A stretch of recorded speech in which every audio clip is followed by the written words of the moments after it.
ನಮಸ್ಕಾರ ಸ್ನೇಹಿತರೆ, ಇವತ್ತಿನ ನಮ್ಮ ಈ ವಿಡಿಯೋದಲ್ಲಿ ವೃಷಭ ರಾಶಿಯವರ ಜುಲೈ ತಿಂಗಳ ರಾಶಿ ಭವಿಷ್ಯ ಹೇಗಿದೆ, ಜುಲೈ 2025ರಲ್ಲಿ ಇವರು ಯಾವೆಲ್ಲ ಲಾಭಗಳನ್ನು ಪಡೆದುಕೊಳ್ತಾರೆ, ಏನೆಲ್ಲ ನಷ್ಟಗಳನ್ನು ಅನುಭವಿಸಬೇಕಾಗತ್ತೆ, ಯಾವೆಲ್ಲ ತೊಂದರೆ ತಾಪತ್ರೆಗಳಿಗೆ ಗುರಿಯಾಗ್ತಾರೆ, ಒಂದಷ್ಟು ಗ್ರಹಗಳ ಸಂಯೋಗ ಈ ರಾಶಿಯವರ ಜೀವನದಲ್ಲಿ ನೆಮ್ಮದಿಯನ್ನು ತರುತ್ತಾ, ಏನೆಲ್ಲ ಅಡಚಣೆಗಳು ಎದುರಾಗುತ್ತೆ, ಏನೆಲ್ಲ ಲಾಭಗಳು ಸಿಗುತ್ತೆ, ಏನೆಲ್ಲ ತೊಡಕುಗಳನ್ನು ಎದುರಿಸಬೇಕಾಗತ್ತೆ ಎಲ್ಲವನ್ನು ಕೂಡ ಹೇಳ್ತಾ ಹೋಗ್ತೀನಿ. ಅದಕ್ಕಿಂತ ಮೊದಲು ನೀವು ಕೂಡ ವೃಷಭ ರಾಶಿಯಾಗಿದ್ದರೆ ಈಗಲೇ ವಿಡಿಯೋಗೊಂದು ಲೈಕ್ ಕೊಟ್ಟು ತಪ್ಪದೆ ನಮ್ಮ ಚಾನಲನ್ನು ಸಬ್ಸ್ಕ್ರೈಬ್ ಮಾಡ್ಕೊಳ್ಳಿ. ಹಾಗೆ ಪಕ್ಕದಲ್ಲಿ ಬರ್ತಕ್ಕಂಥ ಬೆಲ್ ಐಕಾನ್ ಮೇಲೆ ಮರಿದೆ ಕ್ಲಿಕ್ ಮಾಡ್ಕೊಳ್ಳಿ. ಹಾಗೆ ನಿಮ್ಮ ರಾಶಿ ಯಾವುದು ಅನ್ನೋದನ್ನು ಮರಿದೆ ಕಮೆಂಟ್ ಬಾಕ್ಸ್ನಲ್ಲಿ ಕಮೆಂಟ್ ಮಾಡಿ. ಹೌದು, ಈ ರಾಶಿಯವರಿಗೆ ಈ ಒಂದು ಸಂದರ್ಭ ಸುಸಂದರ್ಭ ಅಂತ ಹೇಳಿದ್ರೆ ತಪ್ಪಾಗಲಿಕ್ಕಿಲ್ಲ. ಈ ರಾಶಿಯವರಿಗೆ ಇದೀಗ ಅವರಂದುಕೊಂಡಂತಹ ಎಲ್ಲ ರೀತಿಯ ಕನಸುಗಳು ನನಸಾಗ್ತಕ್ಕಂಥ ಕಾಲ ಸನಿಹತವಾಗ್ತಾ ಇತ್ತು. ಈ ಸಂದರ್ಭದಲ್ಲಿ ನೀವು ಮಾಡ್ತಕ್ಕಂಥ ಹೂಡಿಕೆ ಆಗಿರಬಹುದು, ನೀವು ಮಾಡ್ತಕ್ಕಂಥ ಹೊಸ ರೀತಿಯ ಕೆಲಸ ಕಾರ್ಯಗಳಾಗಿರಬಹುದು, ಸಾಕಷ್ಟು ಲಾಭವನ್ನೇ ತಂದುಕೊಡುತ್ತೆ ಅಂತಲೇ ಹೇಳಬಹುದು. ಈ ರಾಶಿಯವರಿಗೆ ಈ ಸಂದರ್ಭದಲ್ಲಿ ನೀವು ಏನೇ ಕೆಲಸಕ್ಕೆ ಕೈ ಹಾಕಿದ್ರೂ ಕೂಡ ನಿಮ್ಮ ಹಸ್ತದಲ್ಲಿ ಶನಿ ರೇಖೆ ಇದ್ದರೆ ಖಂಡಿತವಾಗಿಯೂ ಕೂಡ ನಿಮ್ಮ ಲೈಫಲ್ಲಿ ಸಿಕ್ಕಾಪಟ್ಟೆ ದುಡ್ಡನ್ನು ಕಾಣ್ತೀರಾ, ಅದ್ದೂರಿ ಲೈಫ್ ನಿಮ್ಮದಾಗುತ್ತೆ ಅಂತ ಹೇಳ್ತಾರೆ. ಈಗ ಆ ಶನಿ ರೇಖೆ ಅನ್ನುವಂಥದ್ದು ನಿಮ್ಮ ಕೈಲಿ ಇರೋದ್ರಿಂದ ನೀವು ಸಾಕಷ್ಟು ಲಾಭವನ್ನೇ ಕಾಣ್ತೀರಾ. ಆರ್ಥಿಕವಾಗಿ ಒಂದಷ್ಟು ವಿಚಾರಗಳಲ್ಲಿ ನೀವು ಪ್ರಗತಿಯನ್ನು ಕಾಣ್ತೀರಾ. ಮನೆಯಲ್ಲಿ ಯಾವುದೇ ಕಾರಣಕ್ಕೂ ದುಡ್ಡಿಗೆ, ಹಣಕಾಸಿಗೆ ಅಥವಾ ದವಸ ಧಾನ್ಯಗಳಿಗೆ ಕೊರತೆ ಅನ್ನೋದು ಎದುರಾಗೋದಿಲ್ಲ. ನಿಮ್ಮ ಮನೆಯ ತುಂಬೆಲ್ಲ ಒಂದು ರೀತಿಯ ಸಕಾರಾತ್ಮಕ ಎನರ್ಜಿ ತುಂಬಿ ತುಳುಕುತ್ತೆ ಅಂತಲೇ ಹೇಳಬಹುದು. ಈ ರಾಶಿಯವರಿಗೆ ಮುಂದಿನ ದಿನಗಳಲ್ಲಿ ಅದೃಷ್ಟದ ಸಂಪೂರ್ಣ ಬೆಂಬಲ ಇರೋದ್ರಿಂದ ಹೊಸದಾಗಿ ಕೆಲಸ ಕಾರ್ಯಗಳು ಸಿಗ್ತಾ ಹೋಗುತ್ತೆ. ಹೊಸ ಕೆಲಸ ಕಾರ್ಯಗಳಿಗೆ ಯೋಚನೆ ಮಾಡುವ ಸಾಮರ್ಥ್ಯವನ್ನು ನೀವು ಬೆಳೆಸ್ಕೊಳ್ತೀರಾ. ಹೀಗಾಗಿ ಈ ಒಂದು ಹೊಸ ಕೆಲಸ ಕಾರ್ಯಗಳಲ್ಲಿ ನೀವು ಸಾಕಷ್ಟು ಲಾಭವನ್ನೇ ಕಾಣ್ತೀರಾ. ಅದರಿಂದಲೂ ಕೂಡ ನೀವು ಹಣವನ್ನು ಗಳಿಸಬಹುದು ಅಂತ ಹೇಳಬಹುದು. ಇನ್ನು ಕೂಡ ಈ ರಾಶಿಯವರಿಗೆ ಮದುವೆ ಆಗಿಲ್ಲ ಅಂತ ಹೇಳಿದ್ರೆ ಈಗಾಗಲೇ ನಿಮಗೆ ಕಂಕಣ ಭಾಗ್ಯ ಕೂಡಿ ಬಂದಿದ್ದು, ಈ ಒಂದು ಜೂನ್ ತಿಂಗಳು ಕಳೆದು ಜುಲೈ ತಿಂಗಳು ಬರುತ್ತಿದ್ದಂತೆ ನಿಮಗೆ ಕಂಕಣ ಭಾಗ್ಯ ಕೂಡಿ ಬರುತ್ತೆ. ಗುರುವಿನ ಬಲ ಚೆನ್ನಾಗಿ ಇರೋದ್ರಿಂದ ಉತ್ತಮ ವಧುವರರ ಅನ್ವೇಷಣೆಯಲ್ಲಿ ನೀವು ತೊಡಗಿಕೊಂಡಿದ್ರೆ ಖಂಡಿತವಾಗಿಯೂ ಕೂಡ ನಿಮಗೆ ಸರಿಹೊಂದುವ ರೀತಿಯಲ್ಲಿ ಹುಡುಗಿ ಸಿಗ್ತಾರೆ. ಹಾಗೆ ನೀವು ಪ್ರೇಮ ಜೀವನದಲ್ಲಿದ್ದರೆ, ಅಂದರೆ ಯಾರನ್ನಾದರೂ ನೀವು ಪ್ರೀತಿಸ್ತಾ ಇದ್ದರೆ, ಆ ಪ್ರೀತಿಯ ವಿಚಾರವನ್ನು ಮನೆಯವರಿಗೆ ಹೇಳ್ಕೊಡೋಕ್ಕೆ ಹಿಂಜರಿತಾ ಇದ್ದರೆ ಖಂಡಿತವಾಗಿಯೂ ಕೂಡ ಭಯ ಪಡೋಕ್ಕೆ ಹೋಗಬೇಡಿ. ಈಗ ನೀವು ನಿಮ್ಮ ಪ್ರೀತಿಯ ಜೀವನದ ಬಗ್ಗೆ ಹೇಳ್ಕೊಂಡ್ರೆ ಖಂಡಿತವಾಗಿಯೂ ಕೂಡ ನಿಮಗೆ ಪೇರೆಂಟ್ಸ್ ಹೆಲ್ಪನ್ನು ಮಾಡ್ತಾರೆ. ಜೊತೆಗೆ ಅವರ ಒಂದು ಒಪ್ಪಿಗೆಯ ಮೇರೆಗೆ ನೀವು ವಿವಾಹವನ್ನು ಕೂಡ ಆಗಬಹುದು. ಹಾಗಾಗಿ ನಿಮ್ಮ ಪ್ರೇಮ ಜೀವನ ಭದ್ರವಾಗಿರಬೇಕು ಅಂತ ಹೇಳಿದ್ರೆ ನಿಮ್ಮ ಪ್ರೀತಿಯ ಬಗ್ಗೆ ಮನೆಯವರೊಟ್ಟಿಗೆ ನೀವು ಒಂದಷ್ಟು ಮಾತುಕತೆಯನ್ನು ಆಡಿಕೊಂಡ್ರೆ ಖಂಡಿತವಾಗಿಯೂ ಕೂಡ ಮನೆಯವರು ಯಾವುದಕ್ಕೂ ಕೂಡ ತಲೆ ಕೆಡಿಸ್ಕೊಳ್ಳೋದಿಲ್ಲ. ನೆಮ್ಮದಿಯಾಗಿ ನೀವು ಅಂದುಕೊಂಡವರ ಜೊತೆಗೆ ನಿಮಗೆ ಮದುವೆಯನ್ನು ಮಾಡಿಸ್ತಾರೆ.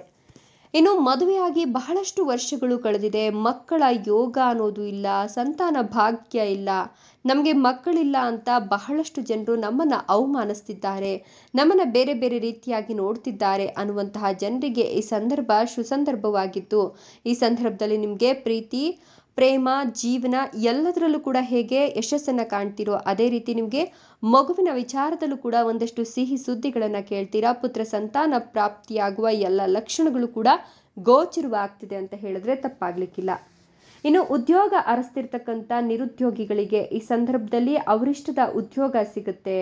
ಅಂದರೆ ಈಗಾಗಲೇ ಉದ್ಯೋಗಕ್ಕಾಗಿ ಓಡಾಟವನ್ನು ಮಾಡ್ತಿರ್ತಕ್ಕಂಥವರಿಗೆ, ಒಂದಷ್ಟು ಹೋರಾಟವನ್ನು ನಡೆಸಿರ್ತಕ್ಕಂಥ ಜನರು, ಸಾಕಪ್ಪ ಈ ಜೀವನ ಅಂತ ಬಾಯಿ ಮೇಲೆ ಬೆರಳಿಟ್ಕೊಂಡು ಕುಳಿತಿರ್ತಕ್ಕಂಥ ಜನರಿಗೆ ಈ ಸಂದರ್ಭ ಸುಸಂದರ್ಭವಾಗಿದ್ದು ನೀವು ಅಂದುಕೊಂಡಂತಹ ರೀತಿಯಲ್ಲಿ ನಿಮಗೆ ಕೆಲಸ ಕಾರ್ಯಗಳು ಸಿಗುತ್ತೆ. ನೀವಿಷ್ಟಪಟ್ಟಂತಹ ಒಂದಷ್ಟು ಲೊಕೇಶನ್ಗಳಲ್ಲೇ ನಿಮಗೆ ಕೆಲಸ ಸಿಗುತ್ತೆ. ನೀವಿಷ್ಟಪಟ್ಟಂತಹ ರೀತಿಯಲ್ಲೇ ಕೆಲಸಗಳು ಸಿಗೋದ್ರಿಂದ ನೀವು ಸಾಕಷ್ಟು ಆನಂದದಾಯಕರಾಗಿರ್ತೀರಾ ಅಂತ ಹೇಳಿದ್ರೆ ತಪ್ಪಾಗಲಿಕ್ಕಿಲ್ಲ. ಇನ್ನು ಒಂದಷ್ಟು ಕೆಲಸ ಕಾರ್ಯಗಳನ್ನು ಮಾಡುವ ಮುಂಚೆ ಮೇಲಾಧಿಕಾರಿಗಳಾಗಿರಬಹುದು ಅಥವಾ ಹಿರಿಯ ಅಧಿಕಾರಿಗಳಾಗಿರಬಹುದು ಅವರ ಒಂದಷ್ಟು ಸಲಹೆ ಸೂಚನೆಗಳನ್ನು ತೆಗೆದುಕೊಂಡು ಅದರಲ್ಲಿ ನೀವು ಮುಂದುವರೆದಿದ್ದೆ ಆದರೆ ಅದರಲ್ಲೂ ಕೂಡ ಸಾಕಷ್ಟು ಲಾಭವನ್ನು ಕಾಣ್ತೀರಾ.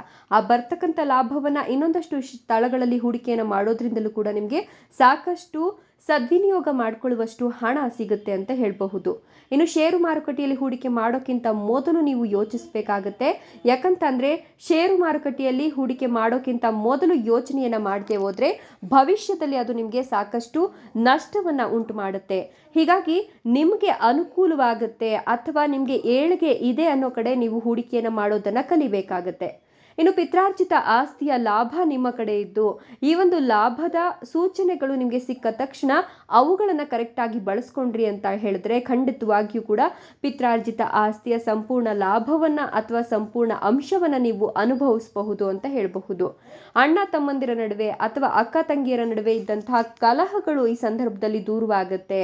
ಹೀಗಾಗಿ ಈ ಸಂದರ್ಭದಲ್ಲಿ ನೀವು ಸಾಧ್ಯವಾದಷ್ಟು ಮನೆಯವರೊಟ್ಟಿಗೆ ಪ್ರೀತಿಯಿಂದ ವಿಶ್ವಾಸದಿಂದ ಬಹಳ ಮೃದು ಧ್ವನಿಯಿಂದ ಮಾತನಾಡಿದ್ರೆ ಇರ್ತಕ್ಕಂಥ ಎಲ್ಲ ಸಮಸ್ಯೆಗಳು ಕೂಡ ಈ ಸಂದರ್ಭದಲ್ಲಿ ನಿವಾರಣೆಯಾಗುತ್ತೆ. ನಿಮ್ಮೆಲ್ಲರ ನಡುವೆ ಒಂದು ರೀತಿಯ ಪ್ರೀತಿಯ ಕಾಳಜಿ, ನೆಮ್ಮದಿ ಹಾಗೆ ಸಕಾರಾತ್ಮಕ ವಾತಾವರಣ ಎಲ್ಲವೂ ಕೂಡ ಸೃಷ್ಟಿಯಾಗ್ತಾ ಹೋಗುತ್ತೆ ಅಂತ ಹೇಳಬಹುದು. ಇನ್ನು ವಿದ್ಯಾಭ್ಯಾಸದ ವಿಚಾರಕ್ಕೆ ಬಂದರೆ ಮಕ್ಕಳು ಉನ್ನತ ವಿದ್ಯಾಭ್ಯಾಸಕ್ಕಾಗಿ ವಿದೇಶಕ್ಕೆ ಹೋಗುವ ಸಾಧ್ಯತೆಗಳಿದ್ದು ಅವರ ವಿದ್ಯಾಭ್ಯಾಸದ ಕುರಿತು ನೀವಿಟ್ಕೊಂಡಿರ್ತಕ್ಕಂಥ ಕನಸುಗಳನ್ನು ಅವರು ನನಸು ಮಾಡ್ತಾರೆ.